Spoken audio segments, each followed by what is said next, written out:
Right. Um, hi everybody. I'm just going to start out by thanking you all for being here today. It's a long weekend for everyone. Well, I hope most of you have a long weekend. But I just want to acknowledge you guys taking that time and showing up for a conversation like this. It's not always easy, so I'm really glad you're here. My name's Amy Haertel, and I'm a registered social worker and psychotherapist in Ontario. And if you're new to this series, we're in episode number 4 of a 6-part series regarding mental health on the transplant journey, and really kind of with a focus on medical trauma in that experience. Previous episodes can be found on my website or on the Canadian Transplant Association Ontario YouTube channel. As we dive in, I just want to quickly mention that this presentation, it's not a replacement for therapy and it's not individualized care. And what I'm sharing today is generalized psych ed, as well as different patterns or themes that I've observed in my clinical practice. I work with families and individuals navigating lots of different traumas that they've experienced, medical trauma being one. And these ideas and strategies, they come from what maybe people have found helpful and also responses to questions and themes that I've gotten directly from your transplant community. And just like in our other webinars in this series, I'm boiling down very large concepts and frameworks, and I'm offering you just a small little sliver of psych ed, maybe 1 or 2 strategies. And it's not truly, just for you guys to keep in your mind, that it's not truly a reflection of the entirety of all the modalities or approaches, or the extremely unique experiences of individuals. And yeah, all these presentations, they are like 4 hours when I start, and I kind of whittle them down to an hour. And today's webinar is no exception to that. Today, we're thinking about the autonomic body systems, and I'm trying to help you kind of conceptualize those in nice, simple ways. And sometimes working with the body here is some of the most helpful information, as it kind of helps to answer the question we're working with today, which is, why can't my body just move on? So this question comes up a lot after medical trauma, whether you've gone through it yourself or you've supported someone that's gone through it, because this is kind of, when a little bit of that moment passes, there's parts of this journey that's over. It's over, but internally it doesn't feel like it's over. All right. So today we're going to start to unpack why. And not that that is a problem, not that something's wrong. Okay. We're just going to kind of start to understand that a little more. All right. So I also want to acknowledge, I added this part in because during our question period in webinar 3, one of you brought up that medical conditions often continue past, like post-surgery, post-transplant. And I'm like truly deeply appreciative of that you brought that up. And I just want to spend a moment addressing this because it's very, very, very true. These webinars, we're focusing on post-transplant, and we're not really extending into all the other things that are actually going on. I just want to acknowledge that there's lots of things that are going on after that as well. So sometimes we talk about that post-transplant or any surgery or any recovery really, and there can be an assumption in there, or there could be kind of like you can kind of feel an assumption that the surgery and recovery is kind of the end of the journey, but I I just want to acknowledge that that's not true. For many people, it's not actually the case. And what I hear often, and some of you might be experiencing, is it's not just that one thing, it's maybe one diagnosis and then another diagnosis and then another. And we also know that some meds in lots of different disease or transplants, they can cause other challenges or make you very aware of other challenges that might be happening. So it might feel like just as you kind of adjust to one layer here, something new can emerge. And that can look like those additional medical conditions, ongoing symptoms, complications, infections, or just other concerns that you weren't expecting. And I just want to clearly acknowledge that getting the transplant or a surgery of any kind and then recovering from that doesn't necessarily mean that that medical journey is over. And I just want to validate that. And it really creates that different kind of stress, and it can become really layered. And what I mean by that is that you're not coping with just one experience. You're holding that past medical trauma, the current symptoms or challenges, and often fear or anticipation, anticipation about what might come next. And that layering really matters because it becomes really difficult for the nervous system to settle when the body's still sending those signals that something could be wrong. And that's kind of what we're talking about today. So if you notice in yourself that you're feeling like you're waiting, you're waiting for the next symptoms or the next appointment, the result, or just waiting for something else to be wrong, I just want you to know that that makes sense and it's not irrational. It just what happens when your body has learned that change often leads to the next thing. So you're not imagining the danger, you've experienced it. And because of that, many people, they might develop like hypervigilance, heightened awareness of the body, a lot of anxiety about different body sensations they suddenly feel or notice, and also difficulty trusting stability, or trusting that the dust is settled and it's not about to get worked up again. So, as we go through today, I just want to invite you to gently notice, like, what is your system doing right now? And I'm just offering this small little strategy that you can use even during this webinar, that if you begin to feel overwhelmed, just kind of ask yourself, which one of these layers am I in right now? What am I responding to? Is it this current medical issue, a past experience showing up, fear about what might happen next? Or is it just this like underlying felt sense that you're kind of noticing? And you don't have to solve it. You're just kind of looking to gently name it and try to separate these layers a little bit. And it can reduce that sense that everything's happening all at once, or that blanket that kind of gets thrown over you. Okay, so I just want to say here, I can't speak to each of you individually, but this is where individual therapy can be so, so helpful, and having someone who can walk you through those layers, and to help you understand them and support you in regulating your system. It can just be really helpful to have that individual attention for yourself. Okay. So before I move forward, I just want to invite you all to approach today with a bit of self-compassion. I know many of you have been through a lot, are going through a lot right now. So you don't have to take everything in. Just notice what resonates with you, what feels relevant, and then see if there's something that you can take with you. Okay. So for this hour, even though we can be talking about difficult things, like, and for you, maybe memories are coming up, topics or challenges are coming up for you, just help your body and brain understand that in this hour, you're safe, you're learning, and just kind of introduce this state, or be aware of your state, and introduce like this whole idea of just a few moments of safety here, and that your system can have that calming moment right now. So, this is recorded. You can watch it later. If you're viciously writing something down or wishing you could rewind, don't worry, you can watch it all later. So I invite you just to kind of take a minute for yourself here and just kind of be present in the moment. All right. Okay. So let's move forward. So in the past sessions, we've talked about some cognitive work that can really help. And today we're exploring why healing doesn't always happen just through thoughts or your mind or insight alone.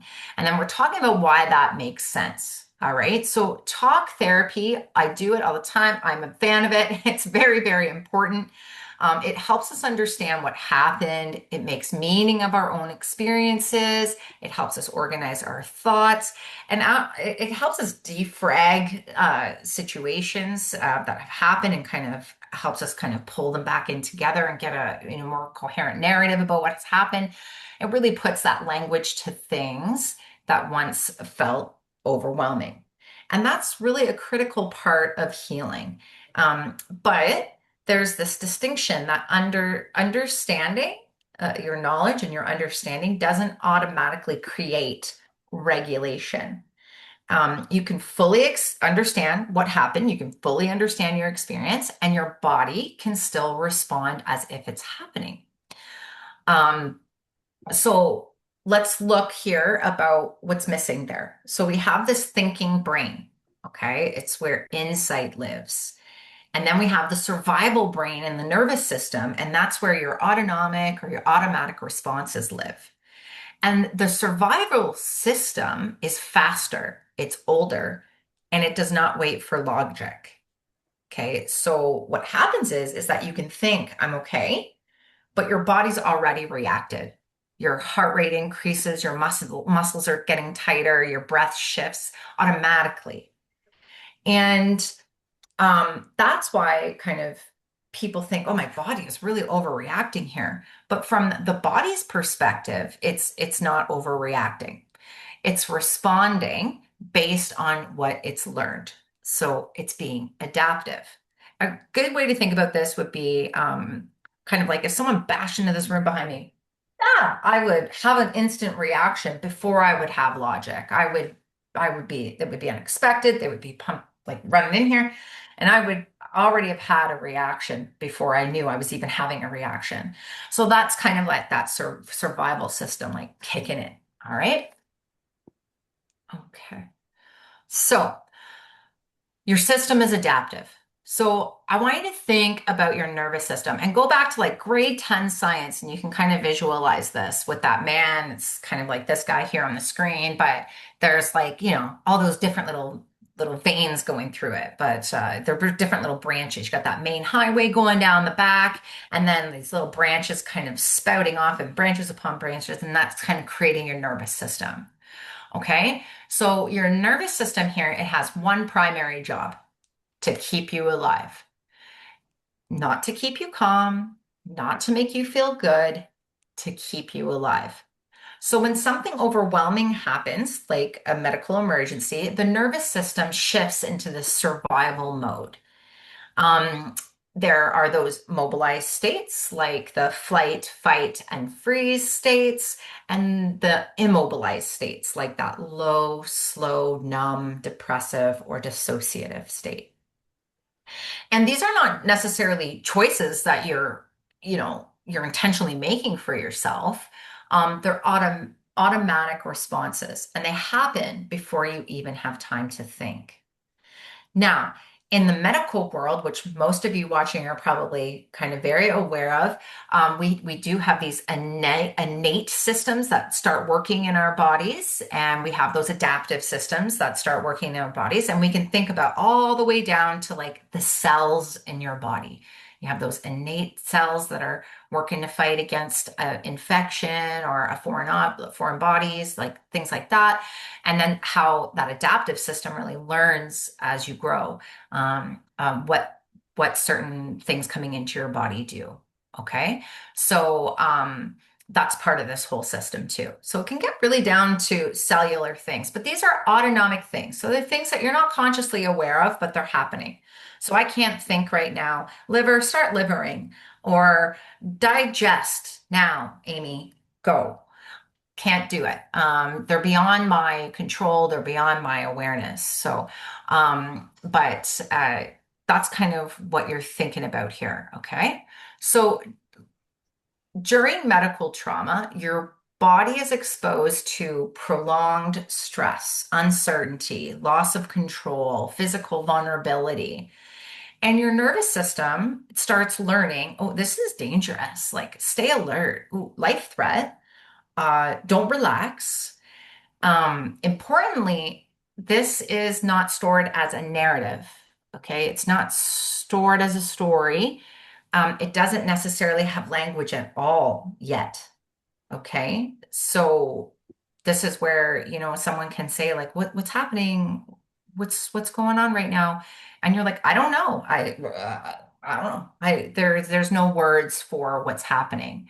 Um, that can be a stress response coming up. Okay.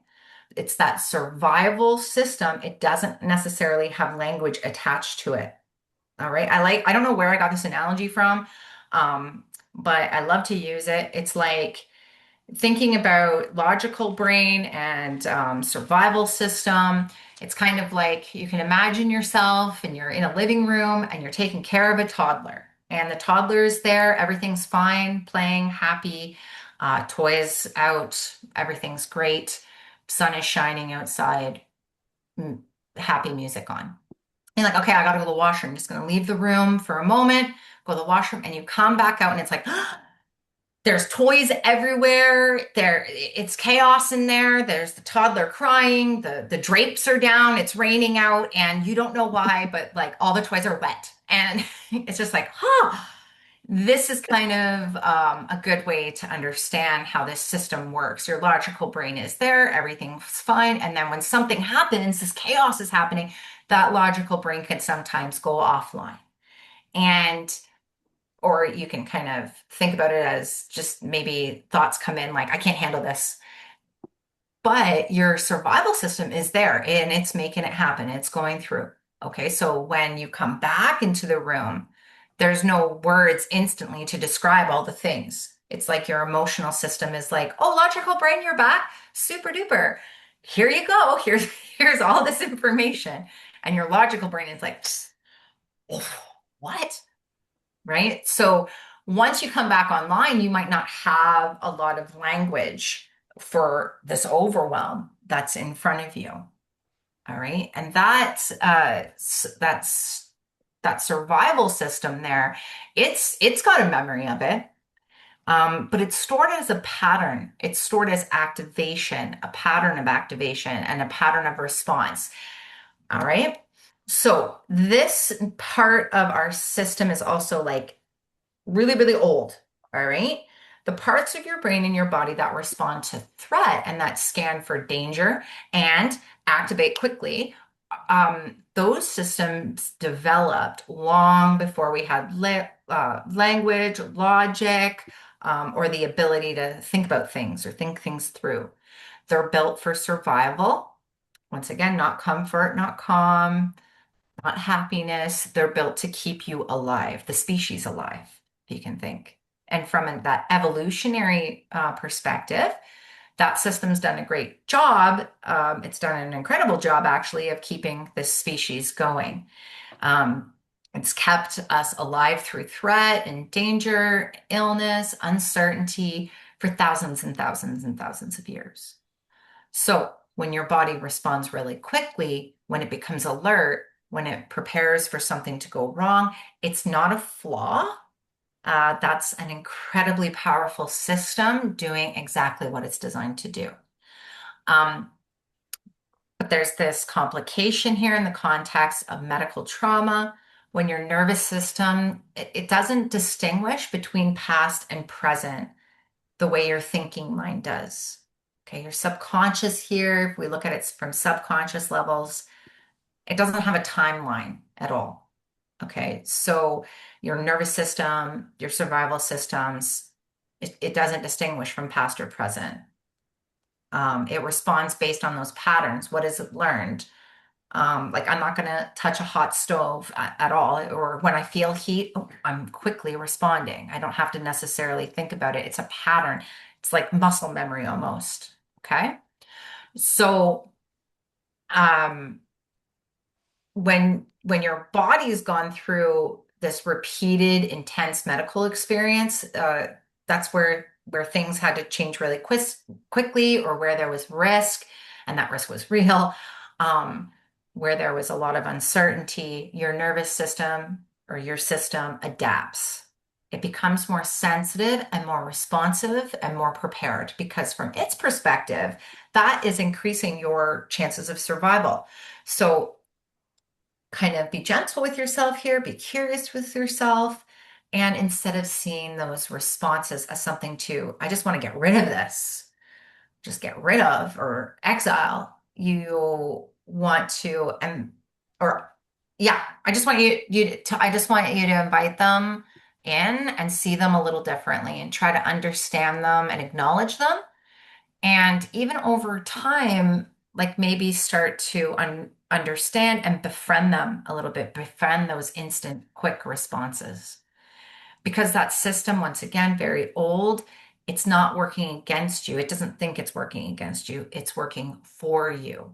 It just hasn't learned yet that it doesn't have to work quite so hard anymore. And healing is not really about shutting the system off. It's about helping it update and helping it recognize moments of safety and just like soften a little bit. So when you notice your body activating, instead of saying like, "Oh, just get out of here. I wish this would never happen," or "What's wrong with me?"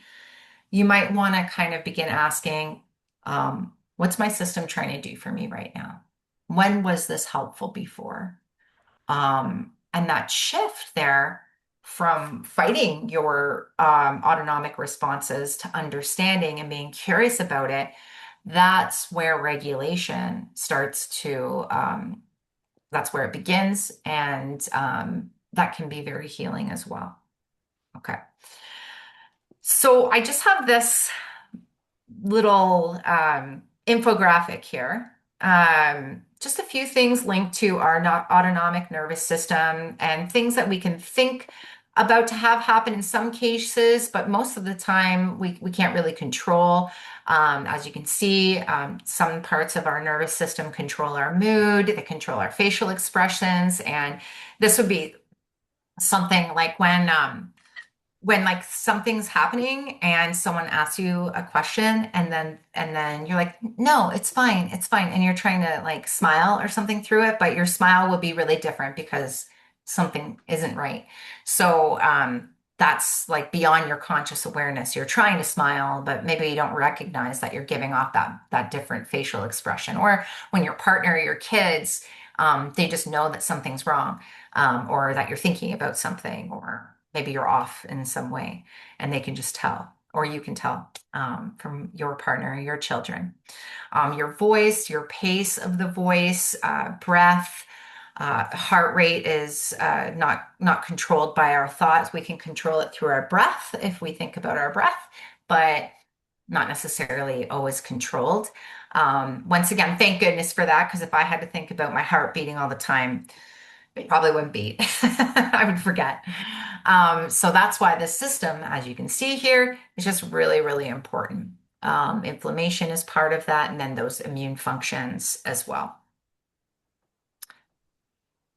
All right, so your nervous system has, well, two main states that it moves between. But I really like to help people open up this idea here where you're not just in the fight, flight, freeze states or in this rest, repair state.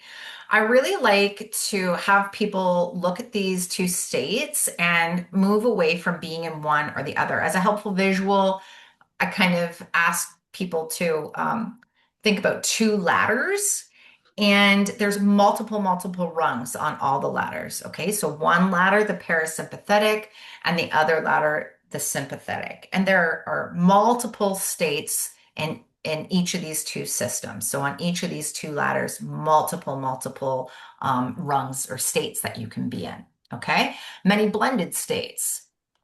All these states, they have different thoughts, feelings, body sensations that are attached maybe to each little rung as we can think about it. So as you're thinking about the parasympathetic nervous system, that is your kind of like rest, restore system. It happens in a sense of safety and of connection. And when this system is active, your body and your thoughts, it slows down a little bit. Um, your breathing becomes a little more steady, your muscles soften, and your system can focus on healing, digestion, processing, recovery. Um, and I really like to point out to people doesn't mean that in this state you always have to be like laying on a hammock watching the sunset, although that's very nice. But we can actually be mobilized and parasympathetic as well, like when we're going for a walk, but we still feel safe and connected, or when we're playing a sport and we have that sense of camaraderie and teamwork, and like you're not alone, you're safe, you're connected. All right. So, um, lots of different ways to kind of think about parasympathetic, and it doesn't necessarily always have to be like laying down or meditating, things like that. All right. You can be safe and connected and be mobilized and still be resting and digesting and have like that softer muscle. You can think about like a runner when they get really into it and they're running and it seems easy for them. They're relaxed in that. All right. So the second ladder over here is the sympathetic nervous system, and that's your activation system in your flight, fight, and freeze mobilization responses, and then in the immobilizations, like low and slow and heavy kind of responses. And this system turns on when your body is preparing for danger. Here in the mobilized states, your heart rate increases, your breathing changes, your muscles get more blood and they get ready to react. Um, and of course, your thoughts are doing different things there, your behavior changes, lots of different things attached to each of these states. And this is incredibly helpful when there is a real threat. Obviously, it helps us respond quickly and stay safe. Now, in this balance system, your body, your nervous system, it's just kind of moving yeah, it's like flexible, moving all around between all the rungs, both ladders. No state is bad. They're all adaptive. And on some level, we're going to be flowing through different states multiple times a day, even. Okay. It's when we get stuck on a rung that we notice that "Ooh, something's up." And that also makes sense. After certain experiences, we might get stuck because our brain pays attention to that sense of danger and then just holds on to it. It needs to pay attention to keep us safe, right? So, um, especially if paying attention um, to that sense of danger was helpful in the past. Okay, so but that balance system there. It activates, that balance system, it's activating when needed, and then it settles back down once the danger has passed. After trauma or overwhelm, and I like to think of trauma as overwhelm. That's a great way to kind of put it. It doesn't necessarily have to be a huge, a transplant or a surgery or a tornado that goes through. It doesn't have to be this big thing. Actually, you can have traumas that are much smaller and unique to you, very personal. It's when your system got overwhelmed and that survival kind of system was very activated. Okay. So just kind of keeping that in your mind. Um, but after trauma and overwhelm, things can shift a little bit, and your nervous system can spend more time activated, more time holding on to those rungs and getting stuck a little bit. So, more time in that mobilized sympathetic state, even when there's no immediate danger. And when that happens, it can feel like your body's stuck on, like the go, go, go, pay attention, do. You're scanning, you're preparing. And then what happens there is you're actually burning out. Your body doesn't want you to stay in that state for too long because your heart rate's going fast, your breath isn't this, like it's not healthy for you to do that. So your body, your autonomic system is like, "Oof, well, we're going to burn you out and we're going to bring you down into this immobilized state where you're exhausted and that was hard, and you don't want to get out of bed, like covers over. You're feeling not very connected to anything. All right. So um when we talk about healing, we're not trying though to eliminate any of this activation system. We actually need it. What we're working toward is helping your system remember how to come back to that parasympathetic nervous system, how to feel safety, connected, restful, how to process again. Okay. Um, that place of rest and safety. It's that regulated state. And we do that gradually by working with the body, not against it. So really, honestly, so much to explore here in therapy. I could spend hours on this stuff. um, you can spend time mapping your nervous system. That's really kind of cool. You can start to be more aware of that sympathetic nervous system as you're like moving through these different rungs. You can as I said, they all have different body sensations, emotions, thought patterns attached to them. And when you can start to be better aware about them, then you can kind of create some intention and practice a way to kind of get yourself moving on that ladder again. Okay. So understanding all of that, it can really bring awareness to those triggers, but also awareness to how to regulate and move along there. So we don't necessarily have a lot of time today to dive much further into this, but just know that there is a lot more here that you can work with. And generally, your responses, everybody's kind of responses are kind of predictable. Okay. So understanding your unique experience inside that more predictable um, known kind of ways that we move through these different states, it can bring awareness to those stuck points and then help you regain a little bit of feeling of control, less helplessness, more control by practicing those strategies that move you to those different states. All right. So just have another little infographic here, just getting you to notice, maybe getting out of your head a little bit and kind of thinking about your body, just moving beyond that conscious awareness, moving beyond your thoughts, getting out of your head and getting out of that language piece and noticing more of that felt sense within the body and that body sensation that's attached to some things. And it can be difficult and scary to reconnect to your body if you've kind of been, um, there's a sense of fear sometimes that people have to reconnect to their body. So just kind of thinking about being gentle and just noticing like maybe these different states that appear in your life. Okay, so got that little bit of basic, very basic understanding of nervous system, how it learns through experience, and we can now kind of look at how this shows up. Okay, often these responses, they don't just stay internal. They begin to shape how you feel, how you think, and how you relate to other people. On an individual level, that can look like anxiety that seems to come out of nowhere, difficulty sleeping, just that feeling on edge or easily overwhelmed or easily irritated, um, tension in your body, sudden waves of panic or a sudden wave of low mood. And one of the most common thoughts that I hear people say is just like, I don't really understand why this is happening now or why it happens when it happens. Like I'm walking and suddenly I'll just get so much anxiety. I'm not really quite sure why that's happening. Um, so yeah, especially when things have stabilized a little bit. But what's important to understand is that your body, it's not responding to what's happening right now. It's responding to what you learned before. So even if your current reality is safer, your nervous system might still be operating as if it needs to stay alert.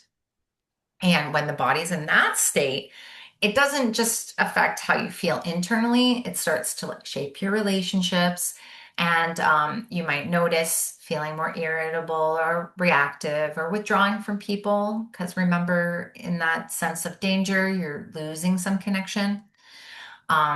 You might have difficulty explaining how you're feeling or that disconnection there. Sometimes it can give you kind of that pressure to feel okay and to move on and to not burden others. We talked about that in one of our other webinars here, that mutual silence where everyone is protecting everyone by not talking about how hard and difficult things might feel. That's because you don't have the language to even say it. But remember, just like small, concise, one feeling at a time conversations can be really helpful there. But internally, there's still a lot happening, right? Like that sense, that survival system is still, it's going on. It's happening. It's on. And this can create that sense of distance in relationships, not because people don't care, but because that nervous system is in that protective state, right? And you can think about that as a recipient, as a caregiver, or if you're experienced, other types of recoveries, it happens there as well. So when your body's focus on that survival, connection is actually a lot harder. It's because your system is prioritizing safety over closeness. So if you feel if you're noticing changes with how you relate to other people or feeling like things are more difficult than they used to be, once again, not a sign that something's wrong in that relationship or with you, but it could be a sign that you're carrying a lot of activation still. So you can see how complex this could get as you're kind of thinking about this, how it is showing up in your life. But when we can understand this idea, and we can begin to approach ourselves and our relationships with a little more compassion instead of judgment. And um, yeah, just that word curiosity just coming up again. Just try to be really curious here. Well, if my system's activated and my partner's system is activated, what kind of new understanding can you get from this information? Oh, connection is going to be a little more difficult. Maybe that's something that I need to talk about, because healing happens in relational connection. So just being aware of it and then being curious about it, understanding it inside of you, most likely it's probably happening in some of your relationships that you're struggling in there. Okay. So coming back to the main question here, why can't the body just move on? It's because the nervous system is still operating in then, and it hasn't fully experienced now as safer. Okay. And the body doesn't update by being told by your thoughts. It updates through experience. All right. So some approaches that help, I mean, in therapy are body work things. So somatic means the body, somatic work, some EMDR, grounding, breath work, and then that safe relational connection. It can be between a therapist, between just someone in your community, a religious figure, nature, that safe relational connection there. And those approaches, they all allow your nervous system to process what hasn't been completed. So it's not about pushing, though. It's not about reliving everything all at once. It's about gently guiding or helping the body experience safety in small, manageable ways so that your nervous system can begin to update. All right, that system, that survival system, it can begin to update and it can start to hear a little more language. All right. Okay, so a strategy here. Um, Instead of trying to push those feelings away or push that felt sense away and getting rid of it, using curiosity. What is my body trying to do for me right now? What layer, how we started today, what layer am I reacting to right now? Or what does my body need right now?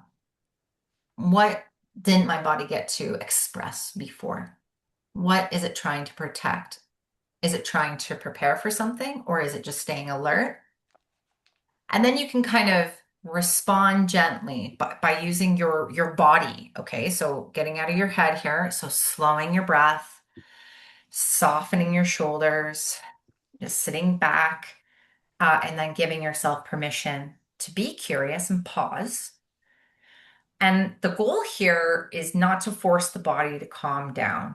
It's to create conditions where it can. Okay. So really moving away out of your head. We spend a lot of time in our heads. A lot of different therapies are in our head and a lot of different cognitive work here. But moving out of your head and noticing your body. So if you're agitated, do you notice your hands are clenched? Just kind of allow them to go opposite. So unclench. If you notice your shoulders are up, put them down. If you notice you're hot, take a cold drink. So these are all somatic things that you can be the body sensation things. You're going to notice them and then do the opposite. All right.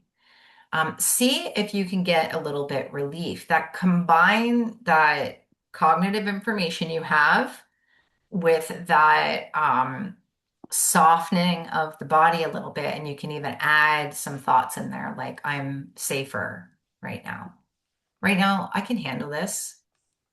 You know, you can add that in later, but sometimes it's easier instead of like isolating a thought. What thought am I having? How do I change it? Um, Sometimes it's just a lot easier to notice your body and do the opposite. It's something that you can feel like you have a little bit of control about too. And it can really help when you're noticing that and you do that, it's that opposite response.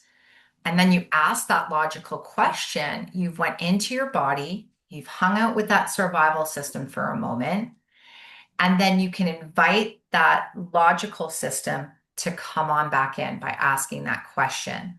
And that's kind of like that integrating of these two systems. So that's really helpful when it comes to healing or regulating yourself. Okay.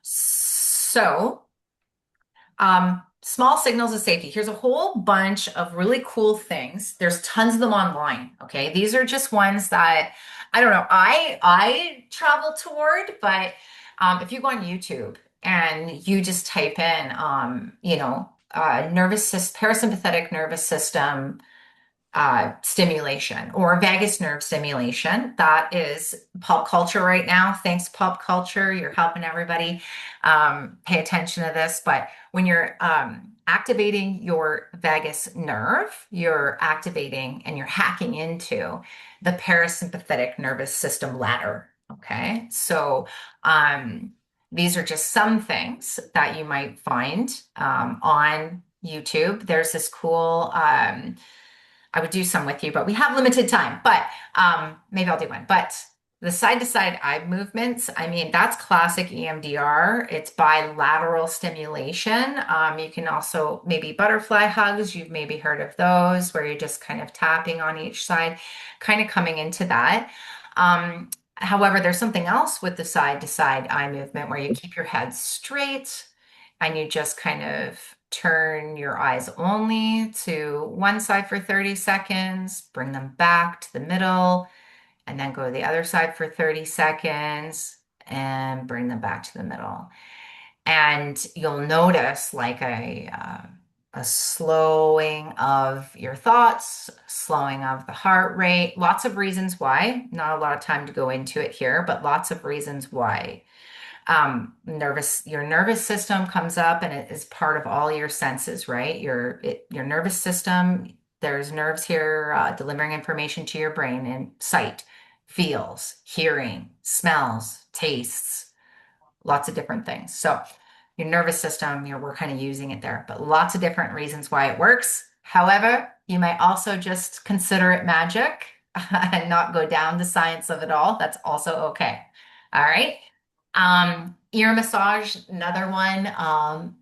Our brain often forgets that there's this spot in behind our ears right here, but just to rub it can feel just really nice. And this is something you can do when you're like at a meeting or something and you don't want to be like looking weird. You're just trying to calm your system down. You can kind of do that and pull, like babies often will play with their ears a lot. Once again, vagus nervous system comes up and behind your ears here. So it just feels good to do that and it will help you calm down. Self-havening is so interesting. This is a cool one to have. Um, If you've experienced some kind of childhood trauma, um, and you have complex PTSD, maybe from medical trauma, but like I said, it's often lots of things that come into play here. So you might not have learned about self-soothing from your caretakers or from just how your life was. So this one's a really cool one for you to kind of investigate. Um, Self-havening is kind of where, once again, nervous system close to skin, but also just kind of like soothing touch. There's one in the back of your arm here. You can often maybe picture like as you comfort someone else, you kind of like hold them or rub them there or wrap your arms around and kind of you're rubbing their back or something like that. That's a soothing touch there. Other places are when we wipe away our tears, it's soothing. So you can, that's another self havening spot right here, as well as above the eyebrow here, just kind of right there. And then here on the hand as well. So you can maybe think about times when you're fidgeting and people are often grabbing their hands and kind of fidgeting like this and kind of, nervous or they're doing something with their hand. Self-soothing, that's soothing touch. But when you do this intentionally, that's kind of what equals like, oh, you can use this strategy even when you're feeling that dysregulation. All right. Um, Diaphragmatic breathing. Um, I know everyone talks about breath work, and there's 1,000 different breath works, box breathing, five finger breathing, snake breathing. There's like thousands for kids. Kids learn about breath work in elementary school now. That's great. Um, but what like, many of us are doing it wrong. Okay, so your breath in is actually you want to think about not engaging your chest or your shoulders to help you take a breath in. It's more of like that diaphragm breath. So that's like under the breastbone there.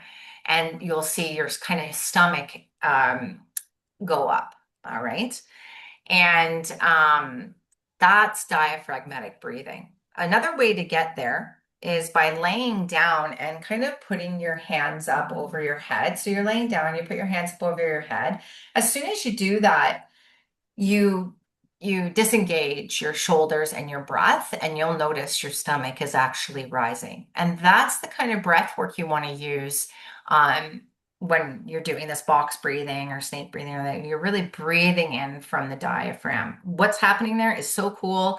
Your lungs are completely filling up and all the way down to the lower lobes, and it's getting that oxygen fully like that blood fully oxygenated, and it's going up to your brain, and your brain doesn't feel like oxygen is scarce, so it gives your brain something less to think about. You'll notice like thoughts just change very quickly when you can do some of this kind of breath work, and all you really need is to know how to breathe in and then do a slow exhale. That's all you really need. A box breathe. They're all good for different kinds of things, but if you can get this one down, it's great. If you're having trouble sleeping, this diaphragmatic breathing, it can be expanded and it can help you bring on a yawning breath, which helps activate a yawn, obviously, and maybe some tearing of the eyes and some saliva there. And it really helps you get to notice like that means your parasympathetic nervous system is on. Your rest and repair and relax system is on, and it will help you get to sleep and help the parasympathetic be the star of the show at night instead of the sympathetic coming in and jolting you awake or keeping you awake at night. So there's some great things there. That's the yawning breath. I'm sure that's on YouTube as well. Um, but, oh, and then creating your own calm place. So, um, yes, this is like Happy Gilmore is Happy Place. Um, but really, if you are working with a professional, get them to help you with this and really create this like cognitive place that you can go to. When you do this intentionally, you kind of notice like the sights, the sounds, you notice your thoughts are slow, and then you also notice your body sensations. And as you create this space, just like we create traumatic memories that are attached with thoughts, images, emotions, body sensations, and other things that have happened to us. We can create different spaces that have calming thoughts, smells, sights, and calming body sensations attached to that too. So you can go there whenever you want, and that's a really great strategy to start creating. Because when you're in dysregulation, your boss is giving you a lecture, and you're like, oh, I'm feeling very dysregulated right now. You can kind of dis disengage for a moment, quickly be like, ah, I'm on top of the mountains with my dog. Ugh, sunset. Get back to what he's saying. You're really practicing moving between the parasympathetic and sympathetic, and it helps you kind of hack on over there just for a moment of safety and a moment of regulation. All right. So reminder here, not forcing calm, you're inviting your body to feel safer. All right. Whoops, back here. So yeah, today, here's a little infographic. I'm going to attach this to the YouTube video here. So we talked about trauma, how it lives in the body, how experiences can become layered, how those layers keep that system activated, sometimes long after the situation has left. We looked at how that can show up as anxiety, tension, sleep disruption, feeling on edge, and how it can impact relationships and feelings of connection. And most importantly, here, we are kind of shifting from what's wrong with me, I got to get rid of this, to what did my body learn? Okay, so what you're feeling is it's not a failure. Okay, that those symptoms are not failure, it is protection and it's adaptive. And healing is not about forcing things to get rid of it, or forcing your body to move on. It's about helping your body to feel safe enough to update. And through those small and consistent experiences of safety, and through connection and awareness, and just doing some work with your body, change becomes possible. So awareness and plus intention plus practice equals change. And if you're taking, just take one thing with you today. Um, your body has learned how to survive. And thank goodness, I'm very happy that we had this. It's allowed you all to be here with me today, and I'm very grateful for that. This world needs you. Um, with the right support, or even just thinking about what we talked about today, your body can learn something new. And as we've talked about before, your brain's always learning something new too. It's always making new connections. So, I personally want to thank your nervous system and survival brain for being so good at doing its job. And I want to thank your entire system for getting you here today, or if you're watching later, for watching later. And yeah, I just really appreciate the time that you've spent today learning about this. And I hope you really got something out of what we talked to today. Once again, one of my most favorite things to talk about with clients. So I'm going to stop the recording here and then open up a question period. So just hold on to your questions here for a sec. And yeah, goodbye to all of you watching later on YouTube. All right. So, okay, stop recording.